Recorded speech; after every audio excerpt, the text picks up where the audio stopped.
Tom Grossi, what is your profession? To stop Packer fans from taking toaster baths.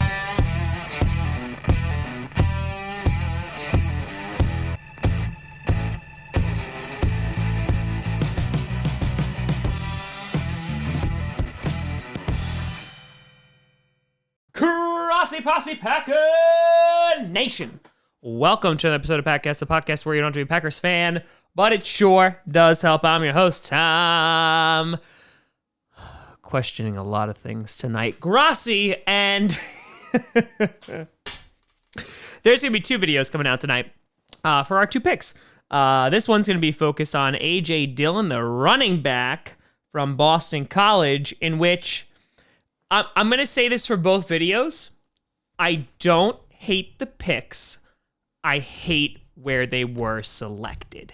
But before we get to that, I want to do a big shout and thank you to some brand new Patreons over at patreon.com/TomGrossiComedy.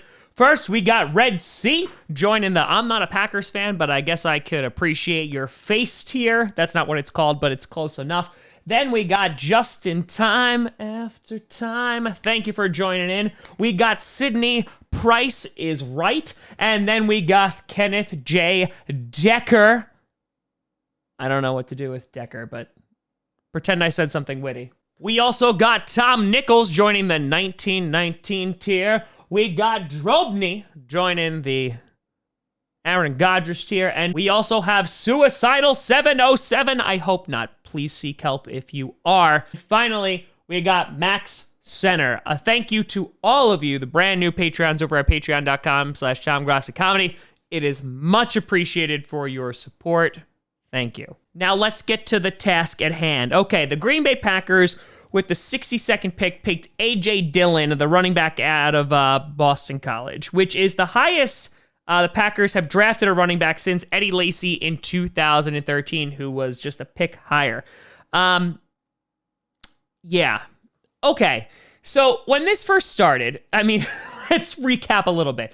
We obviously picked Jordan Love, and not only do we pick Jordan Love, we trade up for Jordan Love, meaning we only have a 1, 2, and a 3 pick. And then we have, obviously, a 5, multiple 6s, and multiple 7s. But we don't have a 4th-round pick starting tomorrow. I would have put money on the fact that we were going to get a wide receiver or an inside linebacker or a cornerback or a defensive tackle today. We did not, which I want to express is that I do not know everything. And because I believe that something is the right pick, that does not mean that the Green Bay Packers give a mother-loving crap about what I think. And that's the thing, as I've said since the beginning, no one cares about your mock drafts. And by no one, I mean the teams that you're mocking for, they don't care. They're not looking. I promise you, Brian Gutekunst is not just like, hold on, guys, we're going to make the pick, but let's see what Tom Grossi did for our 7-round mock. It's not happening. While I would have loved to imagine that I have that much influence, I don't. Now, looking at this just from the outset, without even looking into his tape and looking at his stats or anything like that, I was upset. Did we really just get AJ Dillon?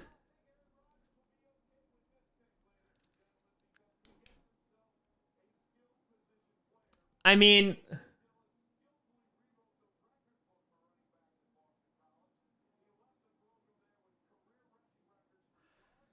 he's not bad.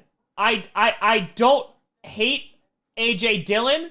In the 2nd round, I hate AJ Dillon because we obviously have Aaron Jones, we have Jamal Williams, we just drafted Dexter Williams in the later rounds last year. Now, Jamal Williams and Aaron Jones are also in their contract year. I would imagine we're only going to re-sign one of them, the more likely person being Aaron Jones, depending on how he's doing. Also, depending on if we actually utilize him. But considering that every single time we utilize Aaron Jones, we usually won the game, I would imagine that we're going to re-sign him, even though it's super duper risky to re-sign a running back. So I get the pick, and I don't necessarily disagree with the pick, because AJ Dillon, I think, has tremendous value. I think the guy could be a really, really good addition to the Green Bay Packers. He reminds me of a prime Eddie Lacy. Hopefully doesn't get past the prime part because that was bad. But to give you an idea of what his stats are, in 2017, he had 300 rushing attempts, over 1,500 yards and 14 touchdowns. 2018, 227 attempts, over 1,100 yards, 10 touchdowns. 2019, 318 attempts, over 1,600 yards, and 14 touchdowns. 8 out of the 12 games in 2019 had over 100 yards, and 2 were over 200 yards. He had TDs in all but 4 games in 2019. The guy is 6'0", 247 pounds, and ran a 4.53 40-yard dash. For a big guy, that's pretty damn good. And if you look at his tape, I will say a lot of his success came to good blocking. He had a lot of running lanes to run through, a lot of gaps, a lot of holes. And on top of that, he's also not a pass catcher. He's not really efficient in the passing game. But the positives is that he's a big power back. I said he reminded me of Lacey. He's able to run over guys. He has good vision. He doesn't have great, second gear speed, but there was times I was watching in which he was dodging defenders, and he has some pretty good vision. And he put it this way in an interview. He said, guys know that I'm going to get the ball, and I'm still going to get the first down. And I absolutely love that mentality. I love the big power back, because that is something that we're lacking right now. With Aaron Jones, Aaron Jones is a passing threat. Aaron Jones is kind of the Swiss Army knife. He's a little bit more versatile, a little bit more slippery. At times, he can run people over, which is great, but I wouldn't consider him a power back. Same thing with Jamal Williams. They're a great 1-2 punch, but I wouldn't consider either of them huge power running backs. Now, the question is 2 things. 1, why did we draft him in the second round? Arguments can be made that he's a great running back prospect. I'm all good with that. My question is, okay, are we not going to re-sign Aaron Jones, or are we not going to re-sign Jamal Williams? I put out a video about a month and a half ago. Are we going to re-sign Aaron Jones? Got a lot of crap for it. But we collectively in being the NFL, are usually hesitant on re-signing or extending running backs because it's usually very risky. David Johnson, for example. Le'Veon Bell, for example. Todd Gurley, for example. There's times where it works out great, and sometimes it does not work out great. And a lot of Super Bowl winning teams do not have a running back that they're paying a crap ton of money to. So, I think, from my best guess, this is to replace Jamal Williams because, like I said, they're both in contract years. This makes sense. We re-sign Aaron Jones. We use Aaron Jones, and then we use AJ Dillon as a 1-2 punch. LaFleur likes to run the ball. I think that this is where we're going to be going. I think that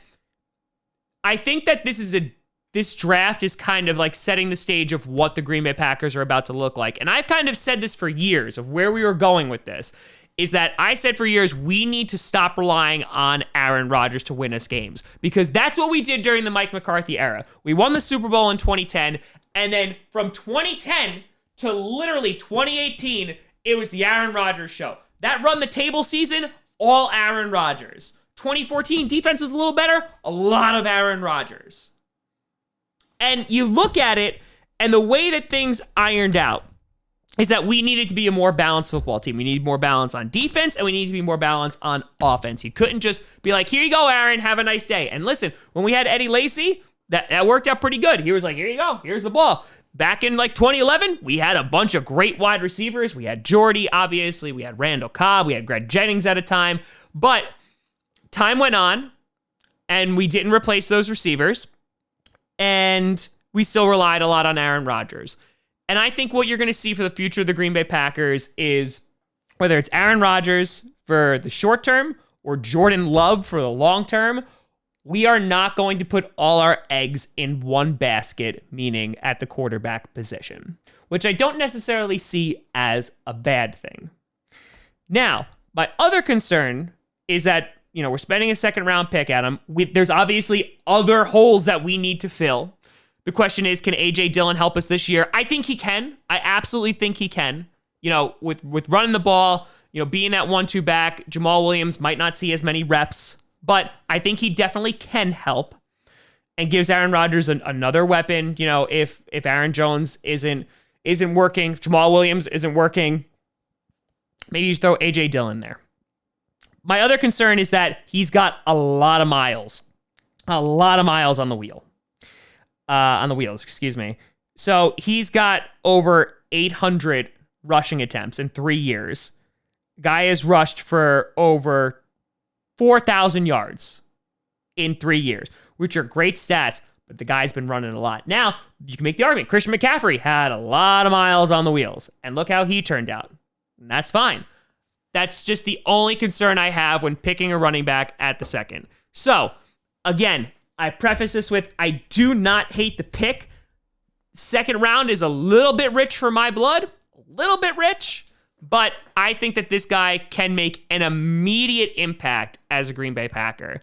And I see a lot of people, obviously, and we got Jordan Love, then we got a running back, then we got a tight end, that were obviously focusing on the offense, which we kind of wanted to do. We were like, hey, let's get wide receiver.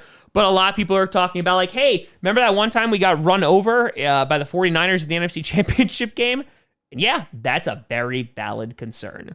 I think that Goody is putting a lot of trust in our free agents, Devin Funchess, Kirksey. I think we're putting a lot of trust in it.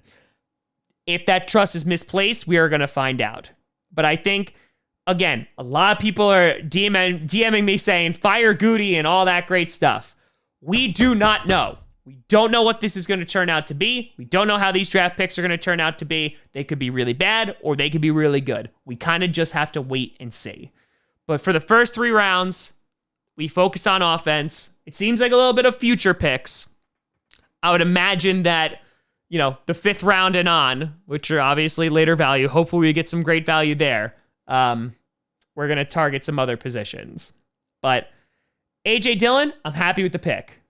Second round, meh. I would have liked to trade back, but that's just me. Let me know what you think down in the comments below. You can always find me at TomGrossiComedy.com or at TomGrossiComedy on all social media. See down below. Check out Packast on SoundCloud, iTunes, Google Play Music, Spotify, and of course YouTube. And a big shout and thank you to all the Patreon members over at patreon.com/TomGrossiComedy.